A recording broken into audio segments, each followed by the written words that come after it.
Management. Households take management. As efficient as modern conveniences make things, households still just don't run themselves. Indeed, the conveniences have their own management tasks. Having a modern HVAC system in the home, for instance, is a huge benefit, with instant warmth or cooling. But if you're a homeowner, you know its maintenance tasks, including changing the filters, cleaning the humidifier, arranging an annual or other periodic inspection, checking pilot lights, and listening for knocks and noises suggesting the need for swift repair. Add to the maintenance, repair, and replacement list the water heater, electrical panel, garage door opener, lawnmower, lighting, kitchen appliances, garbage disposal, faucets, toilets, shower heads, Wi-Fi system, televisions, cable service, computers, cell phones, and motor vehicles. Living in the wilds might take far less management, even if far more brute effort. Add recreational items to the list of household management items, like bicycles, scooters, exercise equipment, trailers, campers, tents, grills, skis, canoes, kayaks, sailboats, and motorboats, and management gets even more time-consuming and complicated. Don't underestimate the thought and time that household maintenance requires. Respect one another for all that each of you will inevitably do. Division. When one lives alone, all the management naturally falls on you. You do it all, from taking out the garbage to balancing the checkbook. Yet when you marry, you have both the opportunity and the need to divide household management. Sure, some things you can share. Two can empty the dishwasher, either at the same time or whenever the first one notices that its dry cycle has ended. Two can sweep the porch as soon as either one notices that it's dirty. Yet some tasks go better with only one spouse in charge. Caring for the lawn might be an example. One spouse might have the fertilizer, mowing, weeding, and watering all planned and scheduled, indeed might have already done some of it. The other spouse's intervention might spoil the plan, duplicating labor, spoiling the lawn, and creating conflict. Managing the day-to-day household budget might be a similar task better undertaken with one, not two, in primary charge. Grocery shopping can be the same way, with one, not two, managing the rhythm of filling the fridge and pantry. Discern what those "I'll handle it" tasks are, and respect the efficient division of marital labor. You're stronger, faster, and better as a team. Aptitude. A friendly and appreciative division of household tasks creates an opportunity to rely on each spouse's aptitude for tasks. We're all better at some things than other things. You might be a great chef and your spouse a great kitchen cleaner. If so, then you cook, and your spouse cleans up afterward. Or you might be a handy house painter, and your spouse good at home repairs. If so, then you paint, and your spouse repairs. Every marriage brings some difference in spousal skills, aptitudes, and experience. Relying on those skills can significantly increase the quality and efficiency of household management. Don't underestimate the power of pooled aptitudes. You can eat better food in a cleaner, safer, and more secure household, at lower cost and with fewer risks, when the two of you pool your skills. The two of you can be better together than alone when assigning household management by aptitude. If neither spouse has an aptitude at a certain household task, then a fair division of labor may enable one spouse to develop the aptitude. Neither my wife nor I had any special skill at food preparation when we married. My meals were a disaster. Hers were slightly less so. I kept trying, to no avail, while she quickly became a wonderful planner of nutritious and tasty meals, leaving me to help in the few places I could without spoiling the meals. My aptitudes, she appreciated elsewhere. Disciplines. Small disciplines can significantly reduce not only the management time, but also the management tension and conflict. For example, you can put cups, glasses, utensils, and dishes in the dishwasher as soon as you dirty them, rather than leaving them in the sink. Plopping your dirty dishes in the sink is convenient, but when you have a dishwasher right nearby, giving the dish a quick rinse and sticking it in the dishwasher saves your spouse from having to stare at it in the sink and grumble about loading the dishwasher. It also saves you having to load the dishwasher later. Touch once, not twice. These small disciplines can apply all over the house. A quick squeegee of the stall's glass door after a shower saves having to scrub the dried film off it every couple of weeks. Hanging your coat up when you take it off rather than tossing it across the back of the hall chair saves your spouse having to hang it up after you. You don't have to run the household like a military hospital, with everything constantly in perfect order. But if your spouse innately needs to do so, then help your spouse out by showing a little discipline.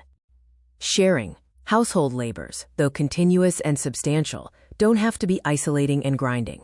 Happy couples often find ways to share labors. Even if one spouse has primary responsibility for a task, the other spouse can participate in a support role, without interfering, but while lightening the responsible spouse's burden and enjoying the time together. One spouse may, for instance, be primarily responsible for the rhythm of sorting full hampers for loading the washing machine, and for sorting the washed clothing for moving to the dryer or to air dry. The uninformed spouse who washes clothing at the wrong setting, or that should have had dry cleaning, washes the wrong colors together, or machine dries clothing that should have air dried, commits an egregious transgression, potentially ruining valuable and precious items. Better in some households to leave the washing to one, but the other spouse can still help sort, fold, hang, and store the cleaned laundry, whenever hearing the dryer stop or seeing piles of clean clothes to fold, hang, and store. Likewise, one spouse may be the skilled food preparer, but the other spouse can still chop and stir, while enjoying the skilled food preparer's chatter. Sharing household tasks can not only balance the labor and increase efficiencies, but also foster natural and endearing moments of spoken and silent communication. Seek and savor those moments. You don't have to go out for an expensive restaurant meal to enjoy one another's company. Kindnesses? You can do more than share household tasks. You can unburden your spouse of mundane tasks at opportune moments, and, in doing so, show frequent kindnesses. For instance, when you hear your spouse return from an errand or work, you can greet your spouse at the door, take your spouse's coat to hang up, and unburden your spouse of bags or other articles in the hand, even if doing so interrupts your own work for 2 minutes. Having a happy dog with a wagging tail greet you at the door when you return home is nice. Having a kind spouse greet you at the door when you return home is even nicer. If you hear your spouse pull in the garage from grocery shopping, stop whatever you're doing long enough to go bring the groceries in from the car and put them away in the kitchen. For another example, if you hear the vacuum running while you're watching a show, while sensing both a pang of guilt at your spouse's efforts and a twinge of annoyance at the noise, you can quickly rise to complete the vacuuming, which might take no more than 5 or 10 minutes. If you work from home in a home office, these little interruptions aren't necessarily interruptions. For your own health, you should be rising and taking a brief break to move around at least once an hour anyway. Making those breaks moments when you greet and help your spouse only adds to their benefit for both of you. Symbolism. Think of the symbolic nature of managing your marital household. You and your spouse are not just getting chores done. Sure, the chores need doing. You've got to eat and pay bills, and you'd prefer to wear clean rather than dirty clothes and have a reasonably warm, dry, and neat home. But your joint management of household tasks with your spouse is much more than merely providing for necessities, conveniences, and preferences. The two of you are in a dance together, as one household and one marriage. Your joint household management, whether kind or fractious, represents and embodies the entity and life that is your marriage. The two of you are also forming, refining, and practicing sacred rituals through which you honor and elevate your marriage. The two of you are also constantly creating and restoring order out of chaos, in the Creator's image, as the Creator first brought order out of the primordial chaos, and later illustrated on the cross the sacrifice that imbues that order with His loving, merciful, and gracious kindness. Your joint household management as a married couple also acts out the Spirit's love between the Creator, Father, and Son, and between the Son and the body of believers who follow Him. Your kind and gracious household management is the fractal representation of all for which the Creator made us. Don't miss the meaning of what you and your spouse are doing, accomplishing, and celebrating when forming and sustaining a loving household. Balance. Thus, in the big picture, you have two ways to look at managing the household, as either a privilege or a chore. Look at managing your marital household as a chore, and you'll doubtless feel not only its heavy burden, but also its inevitable inequity. No matter how much you do in the way of household management, indeed how much more you do than your spouse does, you'll never actually outdo your spouse to the point of deserving the feeling of righteous indignation or bitterness toward your spouse.